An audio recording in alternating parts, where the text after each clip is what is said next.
Hello students, welcome to the class. आज हम discuss करेंगे HPTGT कमीशन के रीजनिंग के कुछ इंपॉर्टेंट क्वेश्चंस। तो देखो, ये वो क्वेश्चंस है जो आपको आपके पेपर में मिल सकते हैं या फिर ऑलरेडी कभी किसी टाइम पेपर में आ भी रखे हैं। तो चलिए शुरू करते हैं आज के सेशन की क्वेश्चंस की शुरुआत। तो देखो, सबसे पहले आपने ना कई बार देखा होगा कि आपको ना कुछ फिगर्स दी जाती है और उसमें वो बोलता है कि बताइए कि कितने स्क्वायर्स हैं या कितने रेक्टेंगल्स हैं या फिर कितने ट्राइंगल्स है। इस तरह का सवाल आता है। तो ये वाला सवाल हमने किस तरह से सॉल्व करना है वो हमें समझना है। तो चलिए, सबसे पहले तो अगर मुझसे पूछा जाए कि how many squares are there in the following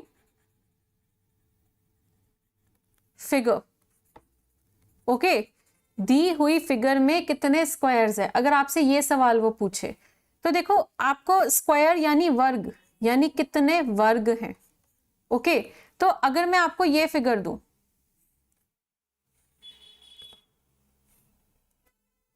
हाँ जी, तो हमने काउंट कैसे करना है, देखिए, हम यहां पे देखेंगे पहले तो कि ये 1 है, ये 2, ये 3 और ये 4 तो साफ साफ दिख रहे हैं स्क्वायर हमें। और उसके बाद ये जो एक बड़े वाला है ये आपका 5।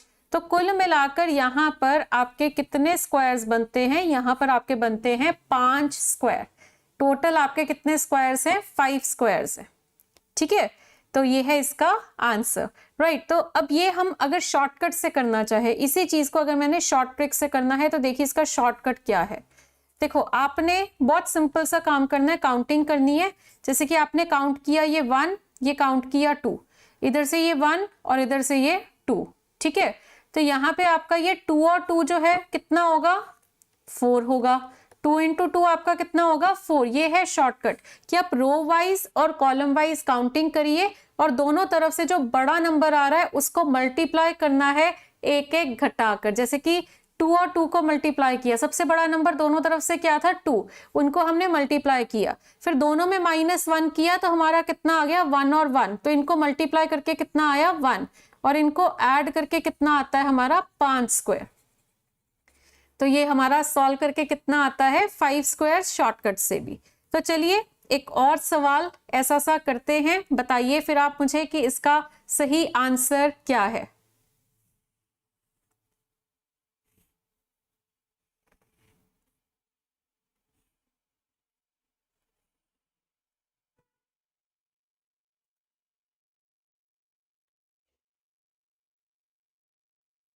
हाँ जी, तो यहां पर अगर मैं आपसे पूछूं कि बताइए कितने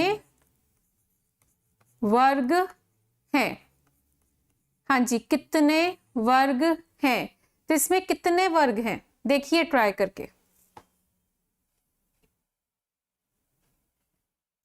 हाँ जी, जल्दी से देखिए इसको ट्राई करके, आपके हिसाब से इसमें कितने वर्ग हैं।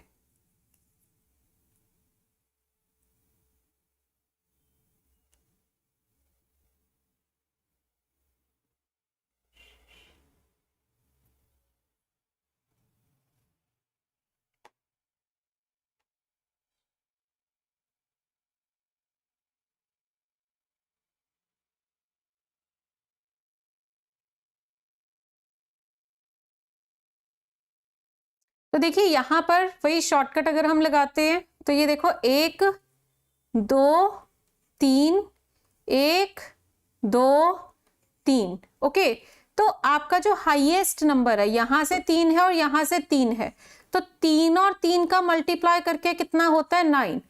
2 और 2 का मल्टीप्लाई करके कितना होता है, 4। 1 इंटू 1 का मल्टीप्लाई करके कितना होता है, 1, और इनको ऐड किया तो कितना आ गया, 14 स्क्वायर्स। यानी यहां पर आपके कितने स्क्वायर्स हैं, 14 स्क्वायर्स है। उम्मीद है कि आप सबको ये अच्छे से क्लियर हो गया होगा कि किस तरह से हम इस शॉर्टकट की मदद से बता सकते हैं कि यहाँ पर आपके कितने वर्ग हैं। ओके, सो ये ट्रिक क्या है, बस आपने रो वाइज और कॉलम वाइज गिनना है और जो सबसे बड़ा नंबर आ रहा है उसको मल्टीप्लाई करना है, फिर एक एक घटाकर मल्टीप्लाई करते रहिए जब तक 1 आएगा। ठीक है, इस तरह से हम करते हैं। चलो एक और सवाल दूंगी मैं अब आपको, देखना ट्राई करके आप।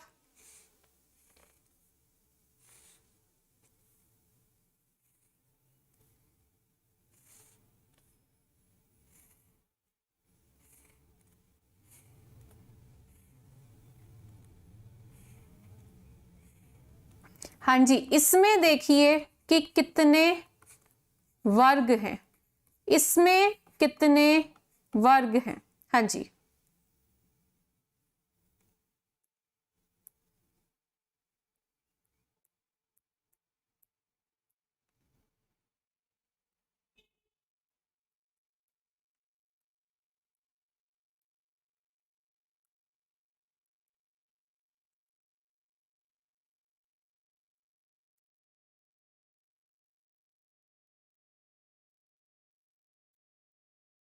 ओके। तो देखो कितने स्क्वायर्स हैं या कितने वर्ग हैं, तो इसमें भी वही वाला शॉर्टकट लगा के देखते हैं। ये देखो 1, ये 2 और ये 3। अब यहाँ पे गिनती ना फर्क आ रही है, रो वाइज और कॉलम वाइज आपकी जो गिनती है वो फर्क आ रही है। ये 1, ये 2, ये 3, ये 4, ये 5, ये 6 और ये 7। तो इधर सबसे बड़ा नंबर है 7 और इधर सबसे बड़ा नंबर है 3। तो 7 और 3 को मल्टीप्लाई करके कितना आया? 21। तो 7 और 3 दोनों में एक एक घटाया तो कितना हुआ? 6 और 2 को मल्टीप्लाई करके 12, दोनों में एक एक घटा के फिर कितना हुआ? 5 इंटू 1 करके कितना आया? 5।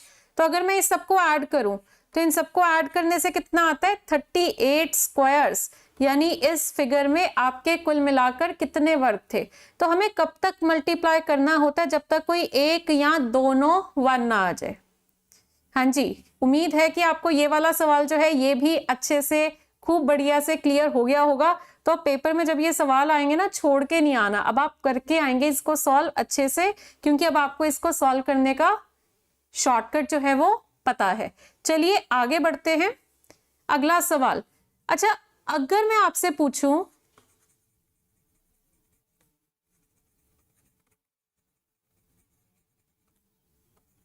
how many rectangles are there in the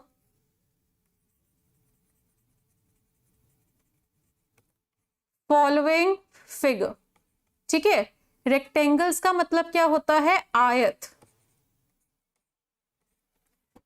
ठीक है, रेक्टेंगल्स का मतलब क्या होता है? आयत।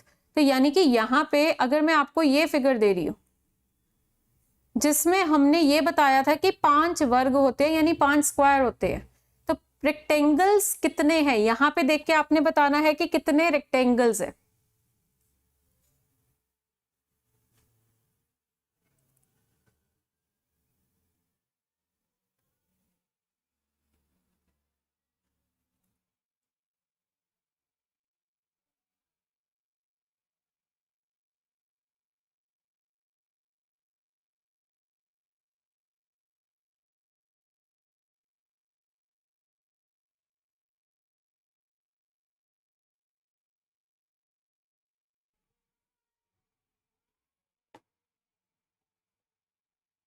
तो देखिए यहां पे अगर हमें ये बताना है कि कितने आयत है, तो आप पहले तो एक चीज समझिए, जो स्क्वायर होता है, रेक्टेंगल की पहचान तो आपको पता ही है क्या है, जिसके ऑपोजिट साइड्स जो है वो इक्वल या पैरेलल है ना, और चारों एंगल आपके 90 डिग्री के हैं।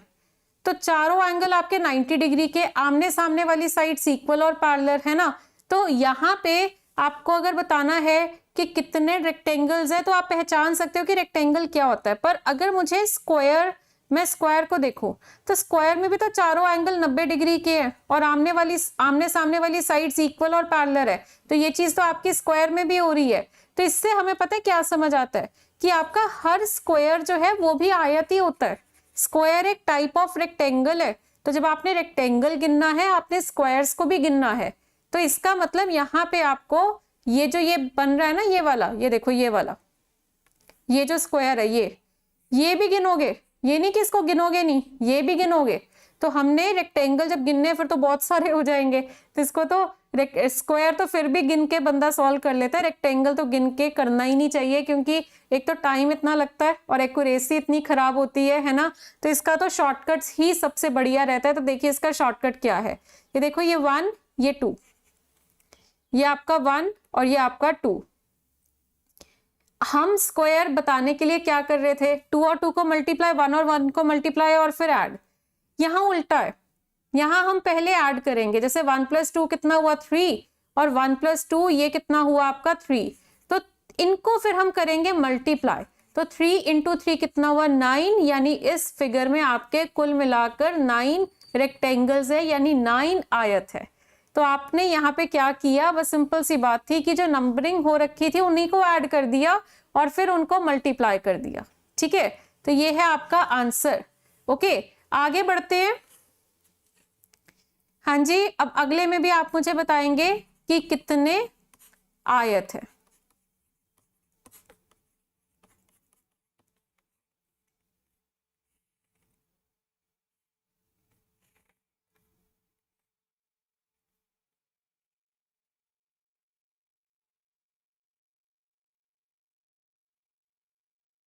ओके, यहाँ पे कितने आयत है, चलिए करिए ट्राई। देखिए यहाँ पर आपके कितने आयत हैं।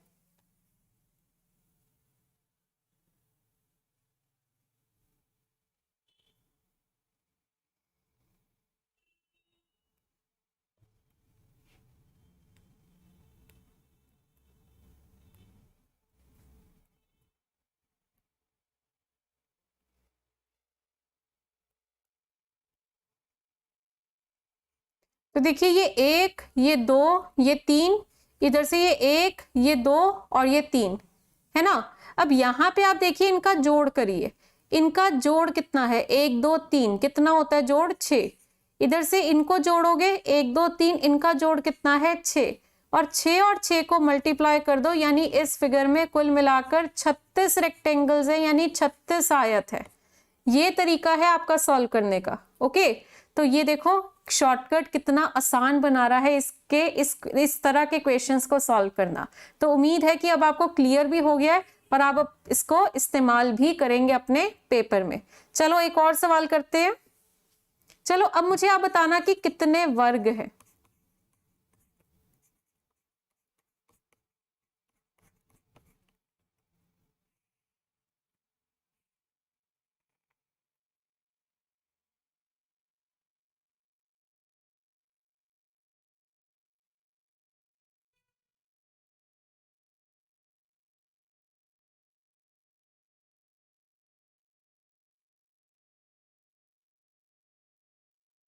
चलिए इसमें बताइए कि कितने वर्ग हैं।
हाँ जी, जल्दी से करिए, उम्मीद है कि अब तक आप सब कर चुके होंगे।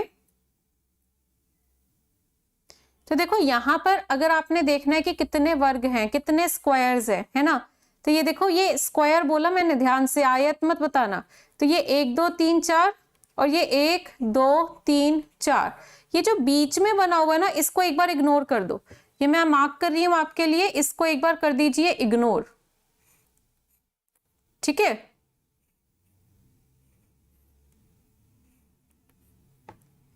तब यहां पे आप देख सकते हैं कि ये 4 है और ये 4 है।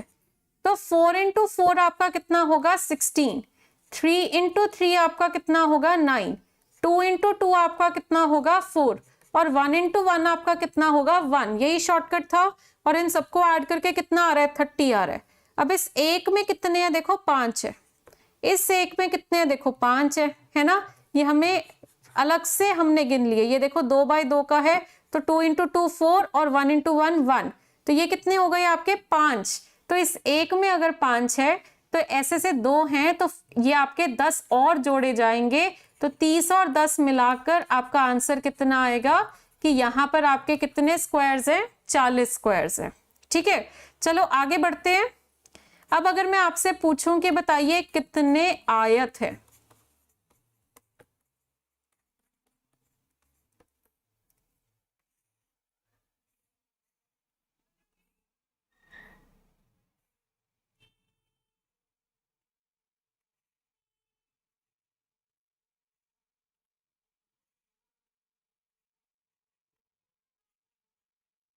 हाँ जी, इसमें देखिए कितने आयत है।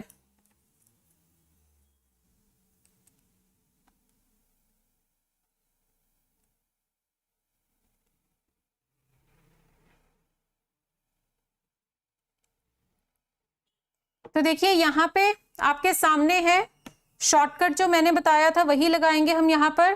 तो ये देखो, ये 1, ये 2, ये 3, इधर से ये 1, ये 2, ये 3, ये 4 और ये 5, ये 5 इंटू 3, 5 से 3 मल्टीप्लाई किया तो कितना हुआ 15, 4 और 2 को मल्टीप्लाई किया तो कितना हुआ 8। ठीक है, और 3 इंटू 1 करके कितना आया 3, तो ये आपका कितना हो गया 26। ठीक है, ये तो आप अच्छा सॉरी आयत पूछे जा रहे हैं, आयत पूछे जा रहे हैं, हम तो ये वर्ग निकालने लग गए, ये तो वर्ग का था ना, हम निकालेंगे आयत, हम निकालेंगे यहाँ पे रेक्टेंगल्स।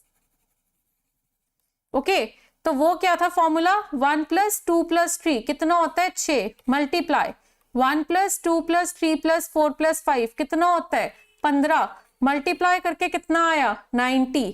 तो इस एक में कितने आयत है, इस एक में है 9, इसमें भी 9, तो 9 इंटू 2 करके कितना आया 18, तो आंसर कितना आया 108 रेक्टेंगल्स। तो ये आपके 108 रेक्टेंगल्स हैं, या फिर आप कह सकते हैं कि 108 आयत है। तो इस तरह से आपने इस क्वेश्चन को सॉल्व करना है। उम्मीद है कि आप सबको ये अच्छे से क्लियर हो गया होगा। तो ये जो शॉर्टकट, ये जो ट्रिक्स मैं आपको आज बता रही हूँ ना, ये आपने अपने पेपर में इस्तेमाल जरूर करने हैं। ठीक है, प्रैक्टिस करके देखना। अब जब आप प्रैक्टिस क्वेश्चन उठाएंगे, इन्हीं ट्रिक्स को लगा के देखना, आप रियलाइज करेंगे कहाँ आप इतना टाइम वेस्ट करते थे इनको गिनने में और कहाँ आपने फटाफट से ये सॉल्व कर लिया। बस ध्यान रखना फॉर्मूले का कि ये वाला फॉर्मूला जो आपको दोनों नंबर्स मतलब दोनों तरफ आपने ऐड करके फिर मल्टीप्लाई किया, वो आयत का है। और वर्ग का क्या है, दोनों नंबर्स को मल्टीप्लाई कर करके आपने फिर क्या किया ऐड। ठीक है, ये आपके सवाल थे, इस तरह से करने थे। और ये जो है आपका पेपर में ना, यही जो फिगर्स मैंने अभी आपके साथ डिस्कस करी हैं, इसी तरह की फिगर्स जो है वो आती हैं। तो बच्चे मेरी आप सबसे एक रिक्वेस्ट है कि आप ना ये जो सेशंस लगा रहे हैं, सिलेबस अगर खत्म हो चुका है या होने वाला है तो साथ साथ अपने मॉक टेस्ट भी शुरू कर दीजिए। वैसे तो हम इन सेशंस में आपके खूब सारे प्रीवियस ईयर क्वेश्चन कवर कर रहे हैं, बट आप फिर भी एक प्रीवियस पेपर उठा के जब उसी सवाल को सॉल्व करोगे ना, तो एक ज्यादा अच्छा लगता है कि आपको लगता है कि हाँ ये तो पेपर वाले सवाल जो है मैंने कर लिए, तो ऐसे लगता है कि इस बार जो पेपर होना है वो वाले भी आपने कर लिए। तो एक फीलिंग, एक कॉन्फिडेंस अलग तरह का आता है प्रीवियस पेपर उठाकर अगर आप क्वेश्चंस को सॉल्व करते हैं। बाकी मॉक टेस्ट एक सबसे ज्यादा जरूरी चीज है। आप चाहे सिलेबस खत्म कर लो, आप चाहे सेशंस लगा लो, आप चाहे प्रीवियस पेपर कर लो, पर जब तक आप मॉक टेस्ट नहीं करेंगे तब तक आपकी जो तैयारी है वो अधूरी है। मॉक टेस्ट करने बहुत जरूरी हैं आपको आपके पेपर के लिए, अगर चाहते हो कि पहले अटेम्प्ट में या पहली बारी में ही आपका जो पेपर है वो क्लियर हो जाए। ठीक है, तो देखो वैसे तो रीजनिंग का जो आपका लेवल है ना, लेवल आपका कोई इतना वो बहुत डिफिकल्ट तो नहीं है, पर इसका ये मतलब नहीं है कि पढ़नी नहीं है, पढ़नी तो है ना। ये ट्रिक्स वगैरह तो देखो पढ़ने पड़ेंगे ना, ये बिना पढ़े थोड़ा ट्रिक्स आ जाएंगे, प्रैक्टिस भी करनी पड़ेगी। पर लकीली आपकी रीजनिंग जो है वो इजी टू मॉडरेट लेवल की है। तो जैसे आपके क्वेश्चन है ना, उसमें ज्यादातर सवाल जो होते हैं वो तो आसान ही होते हैं, पर जैसे कुछ कुछ सवाल 10% सवाल ऐसे होते हैं जो मॉडरेट लेवल के होते हैं, तो हम कहते हैं कि ओवरऑल पेपर आसान है, पर उसमें ओवरऑल ये नहीं कि सारे क्वेश्चंस का लेवल बराबर होता है, लेवल थोड़ा ऊपर नीचे होता है। मैक्सिमम क्वेश्चंस आसान और आपके बाकी कुछ क्वेश्चंस जो है वो थोड़े मॉडरेट लेवल के होते हैं। तो इसी के साथ आज का सेशन ओवर करते हैं। उम्मीद है कि आपको आज जितना भी हमने डिस्कस किया वो सारा अच्छे से क्लियर हो गया होगा। अब हम मिलेंगे अगले सेशन में और उसमें हम कुछ और चीजें डिस्कस करेंगे। Okay students, thank you so much.